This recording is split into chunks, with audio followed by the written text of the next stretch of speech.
What is going on, everybody? Enzo here, and welcome back to the channel. Before we get started with today's lore video story, I just want to set out a couple of reminders. Number one, my goal for this channel is to reach 1,000 subscribers by the end of the year. So if you guys are enjoying these videos so far and the way I've been presenting them, feel free to leave a like on this video so that it can help with the YouTube's algorithm, and it can also help with getting more people into the channel. Second thing, I am also streaming 3 times a week, Tuesdays, Saturdays, and Sundays, all at 8 p.m. I do have the timers out on the live tab, so if you go check out the live tab, you will see when I am next live.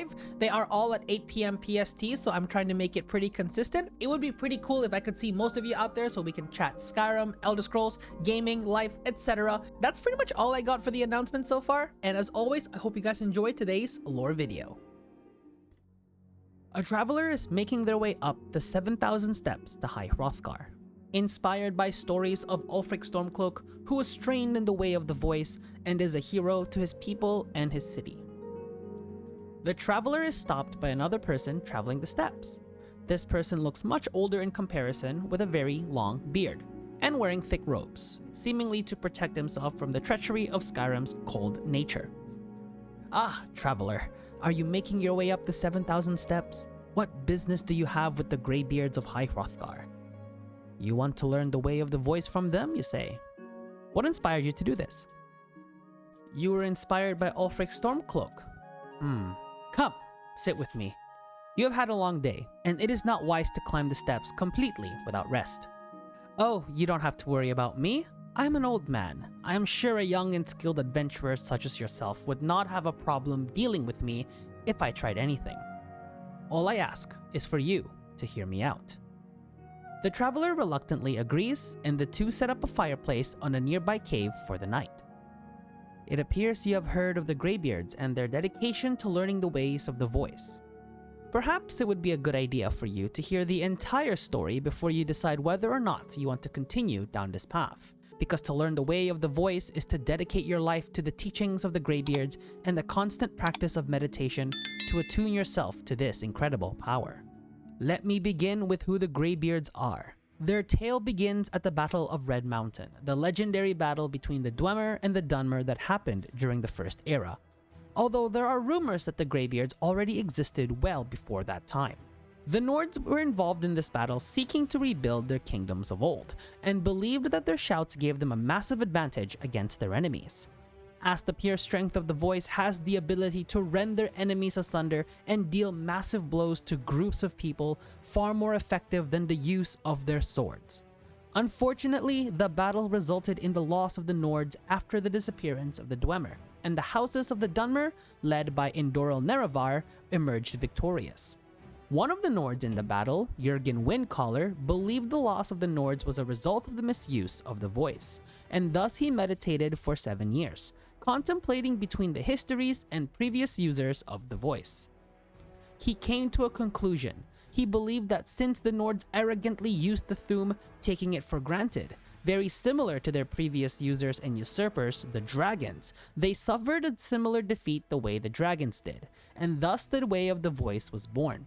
And Jurgen Windcaller formed the Greybeards, a faction of monks who would dedicate their lives practicing this new philosophy.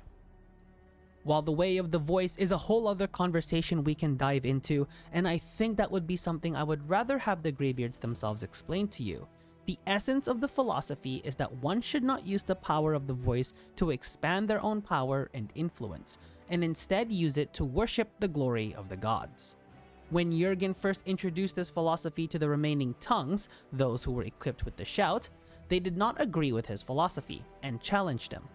After a few days of literally swallowing the voices of the tongues in battle, they submitted to Jurgen Windcaller and his philosophy and traveled with him to the slopes of the throat of the world, likely trekking the same path you and I are currently climbing, and created the monastery of High Hrothgar. It was wise of Jurgen to establish this on the highest peak of Skyrim, as it serves 2 purposes for them. It allowed them to be closer to the sky so their voices could be heard not just by the gods, but also by most of the population of Skyrim when they acknowledged either the gods or the calling of the Dragonborn. The second reason they did it was so they could isolate themselves when it came to the affairs of the population of Skyrim. As a group of monks, they do not seek to align themselves in any sort of political governance of Skyrim, but would be open to negotiations if two sides required a neutral position on their issues. When Jurgen died, the remaining tongues would continue his philosophy and even training those who were willing to learn the way of the voice under their tutelage. However, this is where my warning begins. If you decide to train in the way of the voice under the Greybeards, it is expected that you do not use the power of your voice to incite violence and chaos to your surroundings, but rather use it in only times of true need, and remain mostly peaceful. Of course, because of the intensive meditation and training required to attune yourself to the shout, there are those who trained under the Greybeards and yet decided to use their power to their own ends. Names you might recognize that trained under them, aside from Ulfric Stormcloak, are Grundwolf, who was a renowned member of the Dragon Guard, tasked with protecting Riemann Cyrodiil, and of course the legendary Tiber Septim. Now in the case of Tiber Septim, he falls under a very unique category. You may know him as a Dragonborn, meaning he was born with the blood of dragons. Unlike Ulfric, who had to spend years learning the way of the voice and the power of the Thu'um, Tiber Septim was able to use it innately. In those times where the Dragonborn appears in Tamriel, the Greybeards used their shout to call to the Dragonborn and train them in the way of the voice. Although I will say that when the Greybeards shout for the Dragonborn's emergence, it causes tremors, and villages near the vicinity of the mountain are often forced to evacuate due to avalanches that may occur. That is how powerful the shout truly is, let alone a group of old men if they use it all at once. I will say it has been some time since a Dragonborn has appeared in Tamriel, as Tiber Septim emerged during the Second Era, and that was the only documented activity done by the Greybeards at that time and ever since. Perhaps one will appear soon. Of course, this lifestyle is not meant for everybody, and when you find yourself in High Hrothgar, you may not find very many of the Greybeards, as the dedication required to learn under them can be overwhelming for most people. The current Greybeards have a Grandmaster, but it is not who you think. There is in fact a good third reason why the third of the world is the base of the Greybeards. Although very few people know the identity of the Grandmaster, they are the reason why men were able to learn the ability to shout in the first place. If you advance far enough in your training with the Greybeards, perhaps you may be able to meet the Grandmaster. It is rumored that the Grandmaster is someone who outlives all the members, as there must be a way the faction continues even after the deaths of its members, despite how long they live because of their lifestyle. I warn you, the first time you learn a shout and its power can be overwhelming, so be prepared to resist and absorb the teachings and the power that they grant you. It is truly a marvelous quality and often garners respect from people. Now, even though the Greybeards are peaceful in nature, they are not without their enemies. One of their major rivals in Tamriel are the Blades, the descendants of the Dragon Guard, which is ironic considering they had actually taught one of the latter's members. This stems from one main connection the two share, their association with dragons.